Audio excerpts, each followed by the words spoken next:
Assalamualaikum warahmatullahi wabarakatuh. Pernah mendapatkan celaan dalam hidup? Halo? Pernah disoal oleh orang lain? Pernah direndahkan oleh orang lain? Nah, Allah tuh memberi kesan kepada kita, jangankan engkau Rasul yang paling mulia saja pernah mendapati itu. Tapi bagaimana seni mendapatkan ketahanan sehingga dalam dicela pun tetap tenang. Dalam disoal pun tetap hatinya nyaman. Karena ketenangan itu yang membawa pikiran tenang dan tindakan yang terukur. Dan kadang-kadang ketenangan itu lebih penting bahkan dibandingkan dengan harta yang berlimpah. Turunnya surah Al-Duha dan surah Al-Insyirah, hikmahnya satu atau fungsinya satu, memberikan petunjuk bagaimana mengatasi satu persoalan sesulit apapun, tapi masih dapat menghadapinya dengan keadaan yang tenang. Satu surah ini atau dua surah ini diturunkan untuk membimbing setiap hamba menuju kepada ketenangan hati.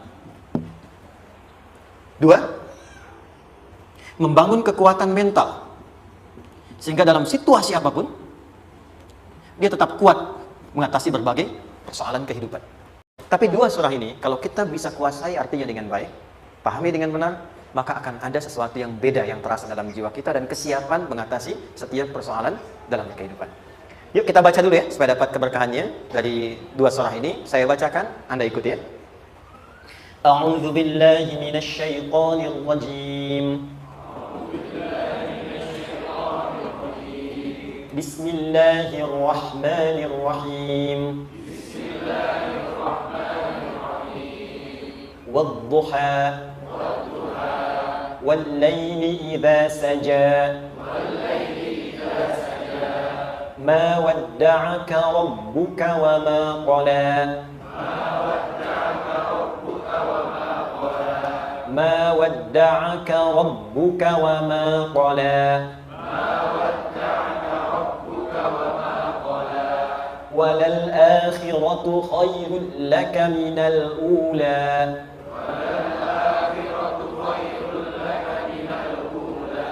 ولسوف يعطيك ربك فترضى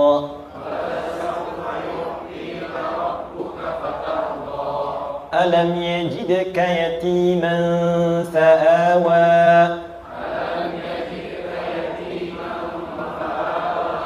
ووجدك ضالا فهدى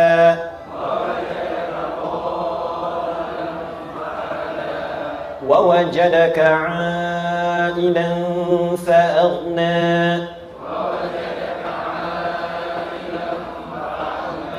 فأما اليتيم فلا تقهر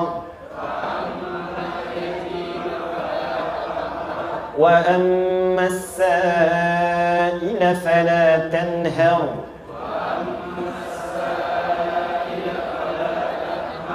وأما بنعمة ربك فحدث.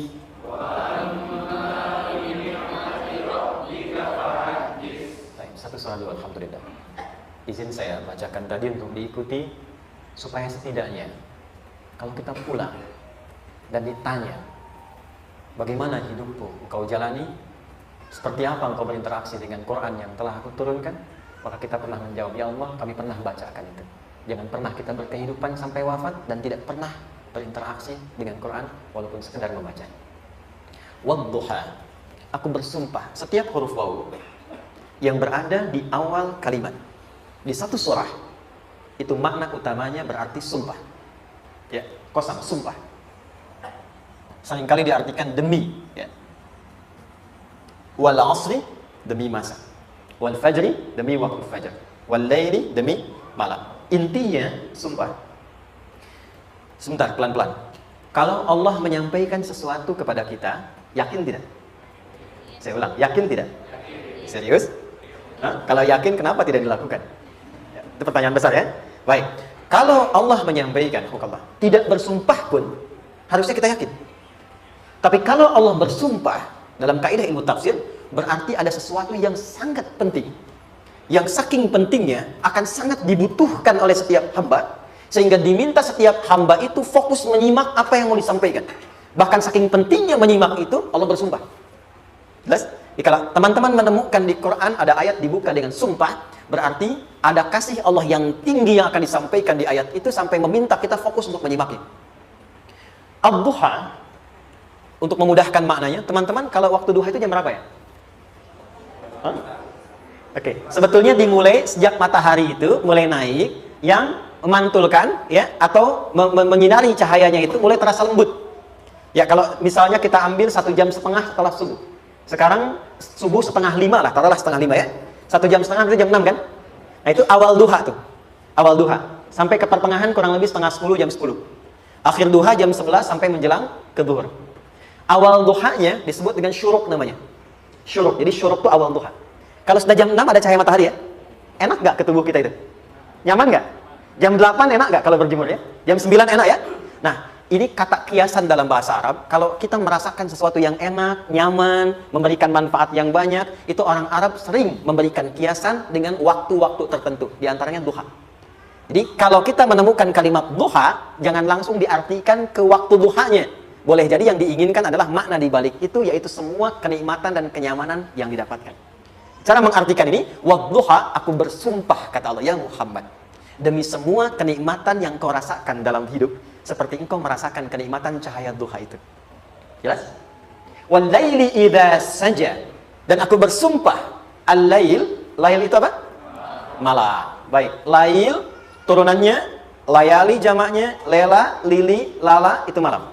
Jadi kalau ada ibu lili, ibu malam-malam ya. Al-lail. Oke.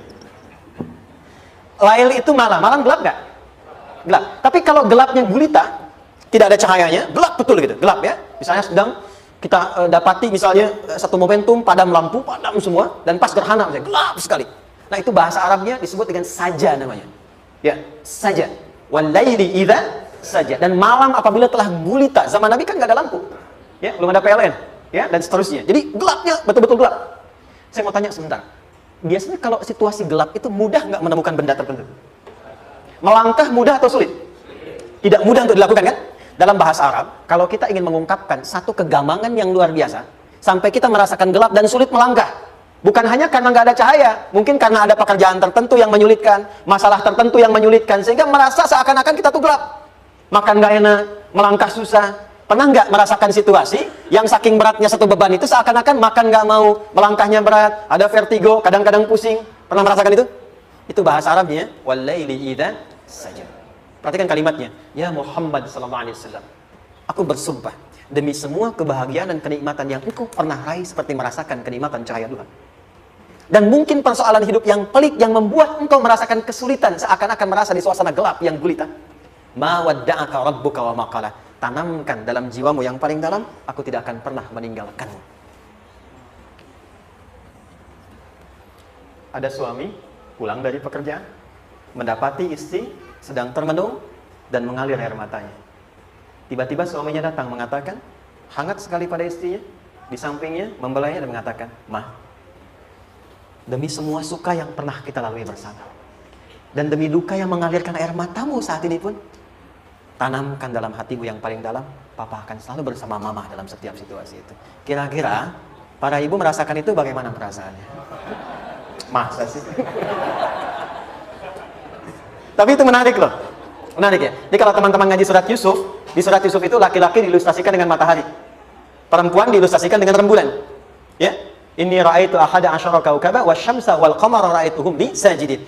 Ayah, aku melihat bulan dan matahari serta 11 gemintang sujud hormat kepadaku. Jadi matahari diartikan itu sebagai laki-laki. Suami, ayah. Kenapa disebut matahari? Diilustrasikannya, matahari itu kan menyengat dengan kuat. Kalau kita menjemur, mengeringkan pakaian, melindungi. Tipikal suami itu melindungi. Ada yang ganggu istri, sengat dengan kuat. Ada air mata yang mengalir, hei, keringkan itu sehingga tidak larut air mata mengalir di pipinya. Itu matahari. Sebaliknya rembulan. Rembulan itu kan enak dipandang, bukan bulannya ya. Bukan bulannya. Kalau bulannya kan desainnya nggak sempurna, baik terlihat. Tapi cahaya rembulannya tampil dengan indah, tampil dengan baik, enak dipandang, menenangkan dan tidak tertukar. Jangan sampai ada istri jadi matahari, suami jadi rembulan. Jelas ya? Dengan kekuatan bulan aku menghukummu, ya kan? Oke. Tahan sampai sini, tahan. Lihat baik-baik. Saya berhenti sampai sini dulu. Kalau di Quran ada ayat menyebutkan, tidak spesifik orang yang disebutkan. Dan kapan kejadiannya? Maka peristiwa itu akan terjadi dan dialami oleh kemungkinan generasi berbeda di setiap masa dengan tokoh berbeda tapi perasaan yang serupa. Sebaliknya, kalau disebutkan namanya, jelas identitasnya, kapan kejadiannya, maka peristiwa itu hanya akan menimpa orang tersebut dan tidak akan dialami lagi orang lain setelahnya. Saya tanya dulu yang akhwat, yang perempuan, kenal Maryam? Kenal, bagus. Kenal di mana? Maryam anaknya Imran, mengandung, melahirkan Isa alaihissalam, Yesus Mesias, tanpa disentuh laki-laki manapun. Dan di Quran identitasnya disebutkan langsung, Maryam binti Imran, wa Maryam ibnat Imran. Ini menunjukkan kesan bahwa yang mengandung dan melahirkan tanpa disentuh laki-laki manapun, itu hanya Maryam anaknya Imran. Ingat ya, mengandung, melahirkan tanpa disentuh laki-laki manapun. Bukan mengandung, melahirkan tanpa suami, kalau itu banyak dia. Ya, mengandung, melahirkan tanpa disentuh laki-laki manapun. Hanya Maryam binti Imran. Tapi kalau nggak disebutkan siapa orangnya, kapan kejadiannya, tidak detail disebutkan, ini artinya situasi itu akan dialami kembali oleh orang di masa depan dengan generasi yang berbeda, tapi substansi yang sama. Pertanyaannya, pernahkah kita mengalami situasi yang sulit sampai seakan merasa gelap? Nah, baik, maka adab yang pertama, jika mengalami situasi seberat apapun dalam berkehidupan, maka dekati Allah Subhanahu wa Ta'ala. Ini awalnya, dekati Allah.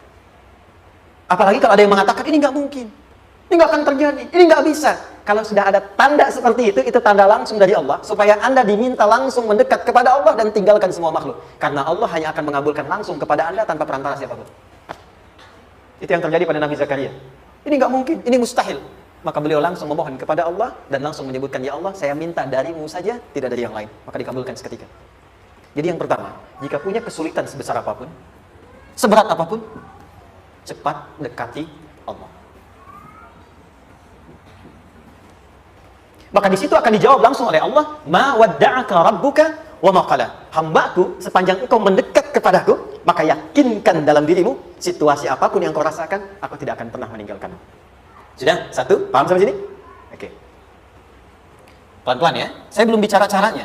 Saya baru bicara di awal motivasinya. Dekati Allah dulu, nanti caranya didetilkan di surah Al-Insyirah. Teruskan. Ma wadda'aka rabbuka wa ma qala. Walal akhiratu khairul laka minal. Perhatikan. Hei, seberat-berat bebanmu saat ini, ingat, satu saat akan tuntas. Dan ini pun ujian. Kalau sudah meninggal, nggak ada ujian lagi. Dan nanti, kehidupan yang sekarang, apapun yang kau pertentangkan, perdebatkan, perselisihan, itu semua akan ditinggalkan. Jadi ternyata Allah mengungkap hakikat kehidupan dunia. Apapun yang diperselisihkan, tuh unik ya. Orang berselisih pada yang akan ditinggalkan. Aneh nggak? Ada orang berebut makanan, kan? Rebutan sampai berkelahi dan sebagainya. Pada akhirnya, makanan yang diperebutkan itu pun akan ditinggalkan. Yang ini meninggal, itu meninggal. Jadi memperebutkan sesuatu yang pada akhirnya akan berakhir. Kata Allah sampaikan, jika Anda mengalami situasi, sesuatu yang mungkin membuat berat, tanamkan pada jiwa kita, hei, yang aku kejar-kejar ini, boleh jadi aku akan tinggalkan juga. Kenapa aku harus menangisi dan larut pada sesuatu yang tidak abadi? Maka Allah hibur kita dengan mengatakan, kamu tenangkan diri dulu. Semua yang kamu pikirkan sampai membuat kamu berat begini, pada akhirnya kamu tinggalkan. Dan yang abadi itu akhirat. Walal akhiratu khairul laka minal. Dua. Pelan-pelan, sikapi setiap masalah dengan proporsional. Jangan terlalu larut dalam sesuatu. Dapat job satu, pengen, udah siap, kontraknya besar, tiba-tiba hilang. Dipikirin, Anda mikirkan itu pun gak akan balik. Proporsional aja dulu. Ya, nanti caranya akan turun nanti di Al-Insyirah. Tenangkan diri dulu. Prasangka baik pada Allah Subhanahu wa Ta'ala. Boleh jadi apa yang Allah ingin berikan sebagai pendahuluan sekarang belum sampai kepada kita karena Allah menyiapkan yang lebih baik di balik itu. Kita belum tahu ada apa di balik itu sehingga kita tidak dapatkan itu. Sehingga kemudian Allah katakan, walal akhiratu khairul laka minal ula. Teruskan, wala saufa yu'tika rabbuka. Pelan-pelan, orang yang punya sikap seperti ini itu cenderung lebih dekat mendapatkan ridha Allah dibandingkan dengan orang-orang yang larut dalam kesulitan. Orang yang move on dengan setiap persoalan dalam kehidupan, cepat berpikir secara proporsional, tidak menggantungkan hidupnya pada persoalan tertentu sehingga membuat dia menjadi beban, itu lebih mendekatkan dirinya kepada ridha Allah dibandingkan dengan orang yang meratapi persoalan hidupnya. Ya. Pelan-pelan. Jadi spiritnya, kalau punya masalah apapun, jangan dilarutin terus. Gak usah diratapi, cepat move on. Berpikir lagi, rencanakan lagi. Nanti, detailnya ada di Al-Insyirah. Tapi poin besarnya, janji Allah mengatakan, kalau Anda bisa move on, proporsional, maka yang dijanjikan oleh Allah, di situ Allah percepat datangnya ridha Allah Subhanahu wa Ta'ala. Kalau ridha Allah sudah datang, maka akan dua yang diberikan. Pertama kali, ketenangan di dalam jiwa. Dan yang kedua, kemampuan untuk berikhtiar lebih baik mencapai apa yang diinginkan. Satu, kalau ridha Allah sudah diberikan pada seorang hamba, yang pertama diberikan ketenangan dalam jiwa. Bukan dunianya dulu. Bukan apa yang Anda ingin harapkan dulu. Pengen sesuatu, ya, pengen materi, pengen kedudukan, pengen lulus anaknya ujian, ya kan? Tiba-tiba terjadi sesuatu, diratapin, alih-alih meratap, alih-alih membuat status, alih-alih menyulitkan diri, kata Allah, terima dulu proporsional. Setelah itu dekatkan diri kepada Allah, turun ridha Allah, begitu turun yang pertama diberikan ketenangan kepada hati. Tenang dulu.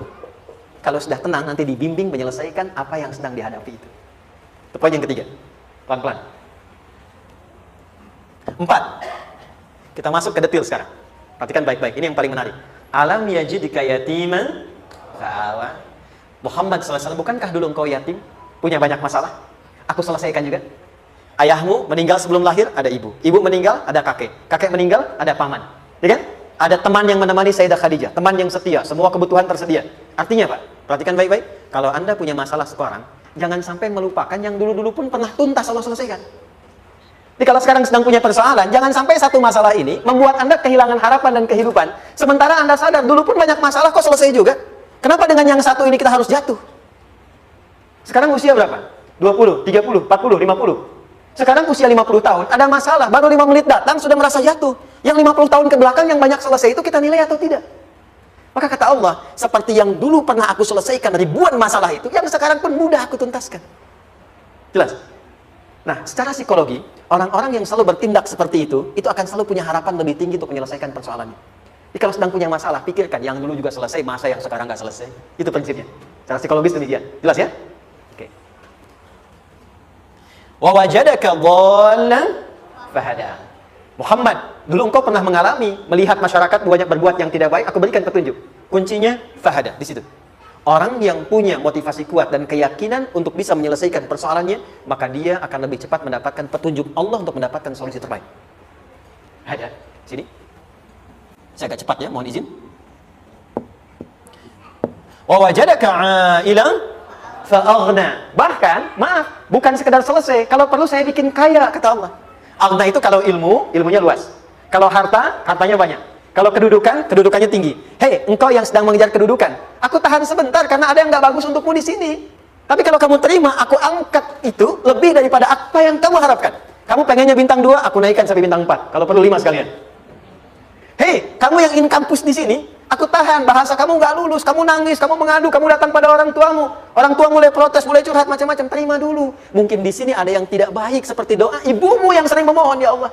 Jangan sampai anakku berbuat yang salah. Jangan sampai terjebak narkoba. Jangan sampai terbawa tawuran. Di sini ada yang kurang tepat untukmu. Kalau kamu ridha, kamu terima, kamu proporsional, bahkan aku pindahkan ke kampus yang lebih baik yang tidak kamu bayangkan sebelumnya. Di orang-orang yang selalu menerima apa yang Allah ujikan dan ridha dengan itu, maka Allah akan angkat derajatnya bahkan melebihi ekspektasi dirinya. Paham? Kalau sudah seperti itu, maka lihat ujung ayatnya. Lihat ujung ayatnya. Fa'ammal yatima fala taqhar. Hei, maka jangan pelit berbagi kepada orang lain. Share. Kalau sudah sukses, share. Berbagi, bukan hanya materi, bagi ilmunya, ya, bagi kebahagiaannya.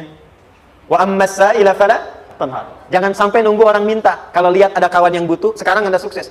Tapi boleh jadi kesuksesan Anda itu tangganya dari teman-teman Anda. Kalau sudah teraih ke atas, lihat lagi anak tangganya ke bawah. Ajak teman, jangan ditunggu minta. Ajak, bawa dia, berikan peluang. Jangan sampai dia minta, apalagi Anda bentak-bentak.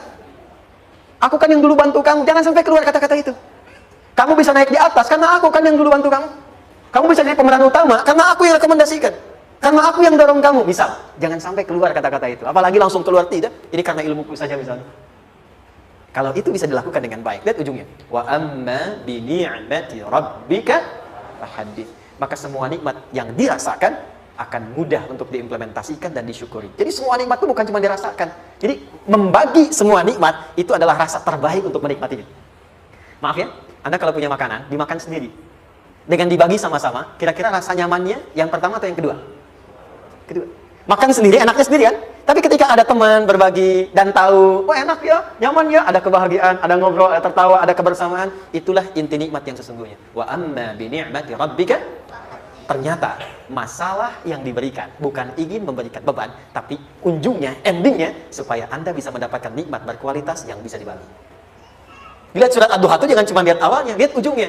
Ternyata ketika seseorang mendapat masalah, seberat apapun, itu bukan ingin membebani, tapi ingin meningkatkan kualitas hidupnya supaya mendapatkan nikmat yang lebih besar dan merasakan nikmatnya itu dengan berbagi. Itu poin. Nah, jadi kalau sampai sini kita paham, dan kita beri nama misalnya dengan fikih ujian, jadi kalau desain ujian ini, sistematikanya kita pahami, maka tidak ada alasan untuk mengeluhkan persoalan. Jadi melihat masalah itu bukan sebagai beban, pada akhirnya melihatnya sebagai tangga untuk mencapai kebahagiaan. Jelas sampai sini? Baik, kalau sudah seperti ini, ingin punya masalah atau tidak ingin punya masalah? Tidak.